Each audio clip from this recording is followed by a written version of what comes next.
l'État peut légalement mentir, il peut légalement spolier, il peut légalement surveiller, censurer, réprimer, mutiler, ruiner des vies entières, sans jamais sortir du cadre de ses propres lois. Regarde l'histoire, regarde la France, regarde les états d'urgence prolongés jusqu'à devenir permanents, regarde les violences policières, niées, minimisées, justifiées, regarde les lois sécuritaires votées au nom de la peur. Tout est légal, tout est verrouillé, tout est propre sur le papier, et pourtant quelque chose pue. Le monopole de la violence, c'est un fait. Max Weber l'a théorisé, les manuels l'ont sanctifié, mais le problème c'est ce qu'on ne te dit jamais après. Un État peut avoir le droit d'user de la force sans jamais avoir raison de le faire. Et quand la force n'est plus guidée par la morale, mais par la préservation du pouvoir, alors elle devient une violence nue, froide, administrative et totalement déshumanisée. On veut te faire croire que désobéir est immoral, que contester est dangereux, que douter est suspect, que critiquer l'État, c'est attaquer la République. Gros mensonge.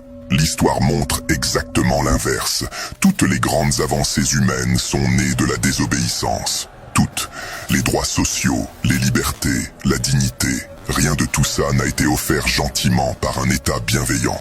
Tout a été arraché toujours contre l'ordre établi, toujours contre la loi du moment. Le système adore les citoyens dociles, pas les citoyens moraux. Il préfère des gens obéissants à des gens justes, parce qu'un citoyen juste pose des questions, et une question bien posée est plus dangereuse qu'une pierre. Une question fissure le récit, une question met en lumière les contradictions, une question rappelle que l'autorité n'est pas sacrée, qu'elle est conditionnelle, qu'elle devrait être responsable. Aujourd'hui, on vit dans un système qui exige le respect mais refuse l'exemplarité, qui impose la force mais méprise la morale, qui réclame l'obéissance mais trahit la confiance. Et quand quelqu'un ose dire stop, quand quelqu'un ose rappeler que la loi sans justice n'est qu'un outil de domination, on le traite d'extrémiste, de complotiste.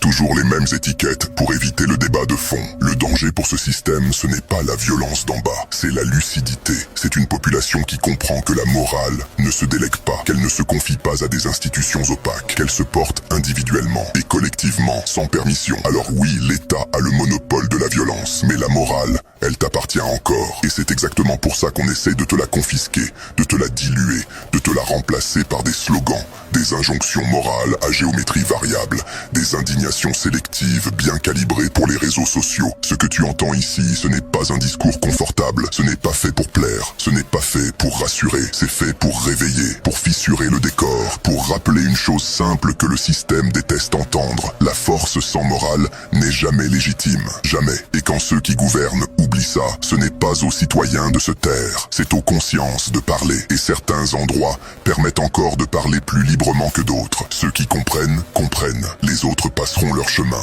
Abonnez-vous à Darkness.